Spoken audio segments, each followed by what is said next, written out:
बिहार के उत्तरी क्षेत्र में जो बाढ़ है, लगातार हम कवरेज दिखा रहे हैं, लोगों की ज़िंदगी दिखा रहे हैं कि कैसे लोगों की ज़िंदगी जो है बर्बाद हो चुकी है। सरकार की जो सुविधा है वहां तक नहीं पहुंच पा रही है। और वैसे में अभी हम लोग दरभंगा में हैं और दरभंगा के फेमस डॉक्टर साहब हैं MK शुक्ला जी है। सर, आपका जो क्षेत्र है, दरभंगा का कुछ क्षेत्र है, सहरसा का कुछ क्षेत्र है, सुपौल का कुछ क्षेत्र है, बहुत ज़्यादा वहाँ के लोग परेशान है। मैं अपने स्तर से जितना भी मेरी सक्षम, हम जिस पार्ट्स में हैं, मैं निश्चित रूप से, चाहे वो भोजन कराने का पार्ट्स हो या उन लोगों के सोने की प्रक्रिया हो या कपड़े का पार्ट्स हो या फिर हम उन लोगों का इलाज का पार्ट्स हो, मैं इन तीनों चारों पार्ट्स को बखूबी, मेरा बिजनेस भी कंसर्न थोड़ा बहुत इसमें है, तो मेरे पास सारे स्टाफ्स हैं और निश्चित रूप से मैं करने में सक्षम हूँ। भगवान ने मुझे बनाया है उस योग, तो मैं अपनी पूरी बल थल के साथ इन लोगों के का जो रिक्वेस्ट था मेरे लिए, मैं उसको एक आदेश स्वरूप ही मान के चलता हूँ कि भगवान स्वरूप ही लोग मेरे पास आए हैं, तो इनकी बातों को मैं आदेश मानता हूँ। और आदेश को लोग काटता नहीं है। रिक्वेस्ट में आदमी हो सकता है कि थोड़ा बहुत अपना माइंड सोच विचार कर ले, बट आदेश की पार्ट्स को आदेश तो आदेश है। तो मैं अपने भाई मनीष भाई का और प्रियंका, ये दोनों का मैं बातों को आदेश स्वरूप लेकर मैं कोशिश कर रहा हूँ कि कल शाम से ही मैं वहाँ पे जो कम्युनिटी किचन है, उस कम्युनिटी किचन को मैं वहाँ स्टार्ट करवाऊँ। कम से कम आदमी को चावल दाल सब्जी और या पूड़ी सब्जी, जो इस चीज़ की व्यवस्था हो सके, उन लोगों को भोजन मिल सके। दवाएं का जो कुछ किट है, उस पार्ट को भी हम भेज पाएंगे। साथ ही साथ वहाँ पे ये भी हो सकता है कि लाइट नहीं हो, बिजली नहीं हो, पोल गिर गया हो, कुछ मोमबत्ती है, कुछ मैच बॉक्स है। देखिए एक तो मनीष भाई को याद होगा कि एक जो लोग थे वो आके बोले कि मुझे खाना मत दीजिए, पानी मत दीजिए, पर लाइट का व्यवस्था करवा दीजिए, क्योंकि वहाँ पे अंधेरा है, सांप का बहुत ज़्यादा डर है। लोग सांप के डर से कम्बल ओढ़ के सोए हुए हैं वहाँ पे कि सांप ना काट ले। तो इसका कोई उपाय है? बिल्कुल, उपाय तो हर चीज़ का है। अब वहाँ पे इस पार्ट को हम लोग को देखना है कि अगर मान लीजिए सुविधाएं अगर हो पाएंगी तो हम लोग एक जेनसेट वहाँ भेजेंगे। जेनसेट में बैठ के डीजल हम लोग लगवा देंगे। डीजल लगवा के जहाँ मेजोरिटी पॉपुलेशन से एक हाई रेंज प्लेटफॉर्म के जैसे ज़मीनों पे होगा, हम लोग कोशिश करेंगे कि वहाँ जेनसेट लगवा दें। जेनसेट लगवाने के बाद वहाँ डीजल से हम लोग सप्लाई करें और वहाँ जनरेटर चलाएं। और हम लोग कोशिश करेंगे कि जितने भी खाना बनाने वाले आदमी हैं, जनरेटर चलाने वाले आदमी हैं, उन लोगों को वहीं पैसा हम लोग उपलब्ध कराएं कि 5-10 आदमी, जो भी 20 आदमी उसमें काम करेंगे, उनको एक रोजगार के स्वरूप भी वहाँ पे मिल पाएगा। उन लोगों को रॉ मटेरियल की जितनी भी पार्ट्स हैं, मैं यहाँ से भेजने की पार्ट करूँगा। कम्युनिकेशंस के पार्ट्स में हमारे और वहाँ की टीम के बीच में जो कम्युनिकेशंस की पार्ट होगी, वो मैंने अपने प्रियंका बहन को मैंने बोला है कि आप इस पार्ट्स में अपनी भूमिका निभाएं और इस पार्ट को ये देखेंगे। इंटरमीडिएटली जो इनकी टीम है वो करेंगे, मनीष भाई की टीम है, हम लोग सभी आदमी मिलकर उस पार्ट को हम लोग निश्चित रूप से हम लोग चाहेंगे कि एक बेहतर रूप देकर हम लोग उनकी सेवा कर पाए। क्या बात है। देखिए, अभी के टाइम में अगर उनको कोई हेल्प करने चाहता है ना, तो भगवान से कम नहीं है, क्योंकि वो लोग आस देख रहे हैं कोई तो आकर मदद करे। मनीष भैया, ऐसे ऐसे लोग पूरे बिहार में भरे हुए हैं और शायद ऐसे ऐसे कुछ लोग ही तैयार हो जाए मदद करने के लिए, तो जो बिहार की जो त्रासदी है, लोगों की जो ज़िंदगी बर्बाद हो रही है, वो रुक जाएगी। देखिए, जरिया बनना होगा। मेरे लिए तो जरिया जो है प्रियंका जी बनी।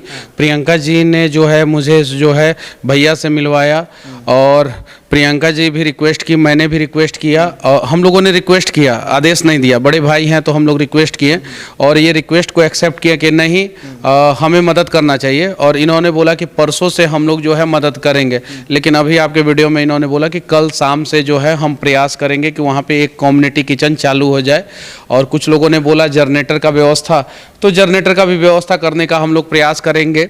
साथ ही साथ में धनिष्ठ लोग, जैसे बलिष्ठ लोग होते हैं जिनके अंदर बहुत ज़्यादा बल होता है, तो धनिष्ठ लोग जिनके पास धन है और भगवान ने उन्हें धन दिया है, तो मैं उन लोगों से विनती करना चाहता हूं कि आप लोग जो है थोड़ा सा एहसान कीजिए बिहार के उन गरीबों पे जो बेवजह जो है सरकार और सिस्टम की लापरवाही के वजह से डूब रहे हैं। एक घर है जिनमें जो है वहाँ के लोगों ने बताया, अब सच्चाई क्या है मुझे नहीं पता, वहाँ के लोगों ने बताया कि एक घर में बूढ़ा बूढ़ी और उनका मवेशी सब जो है दब के मर चुका है। और ऐसे अनेकों घर है, अनेकों लोग दब जाते हैं, मर जाते हैं, उनका डेटा भी नहीं आता है सामने, डेटा भी नहीं आता है सामने। तो मैं सभी लोगों से विनती करना चाहता हूँ, दरभंगा के लोगों से, मैं सुपौल के लोगों के से सहरसा, पूर्णिया, कटिहार, अररिया, भागलपुर, किशनगंज, मतलब जिस क्षेत्र में ज़्यादा बाढ़ आता है, पूर्वी चंपारण, पश्चिमी चंपारण, शिवहर, सीतामढ़ी, इन सभी जगहों से, समस्तीपुर, मुजफ्फरपुर, वैशाली, सिवान, गोपालगंज, आरा, आप लोग जो है अपने घरों से निकलिए, क्योंकि आप लोगों ने डायरेक्ट बाढ़ को देखा है और उस त्रासदी से कितने लोगों की परेशानी होती है।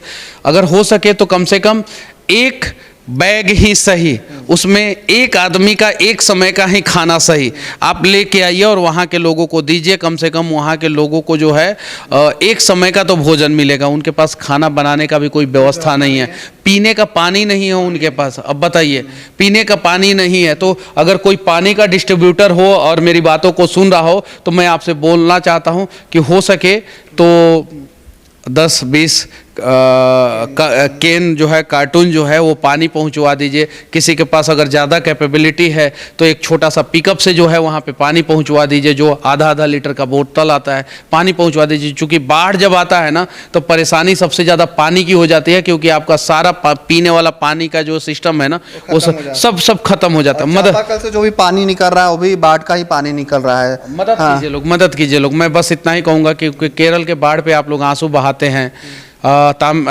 चेन्नई के बाढ़ पे आंसू बहाते हैं। Hashtag pray for Kerala, pray for Chennai, pray for Baroda. अभी गुजरात में बाढ़ आया था तो हेलीकॉप्टर से भी मदद मिला था और हैशटैग हो जाता है। लेकिन बिहार में बाढ़ आता है तो खबर भी नहीं बनता है। बिहार में जिस साल बाढ़ नहीं आता है उस साल खबर होता है कि इस साल बाढ़ नहीं आया है। जब बाढ़ आता है तो वो कोई खबर नहीं होता है देश के लिए।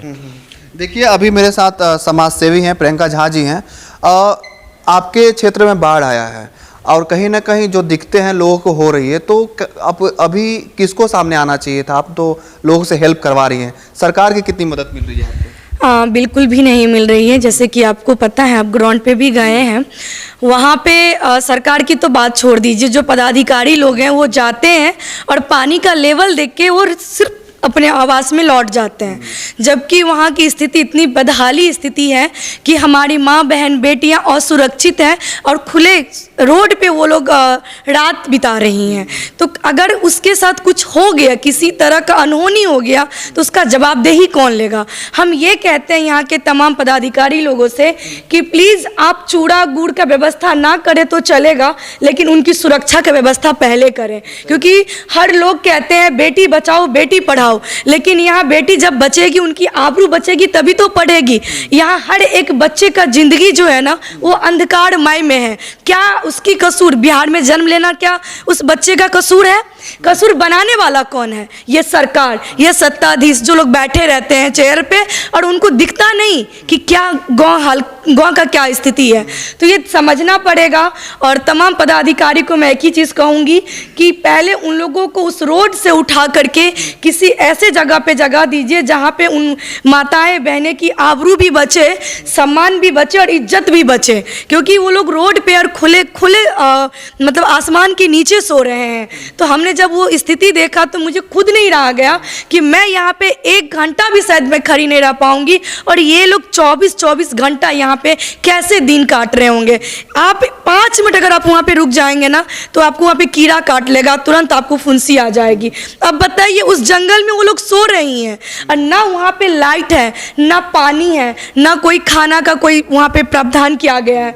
वो लोग कैसे कैसे खा रहे हैं, कैसे कैसे जी रहे हैं ना, उन लोगों से जाके पूछिए।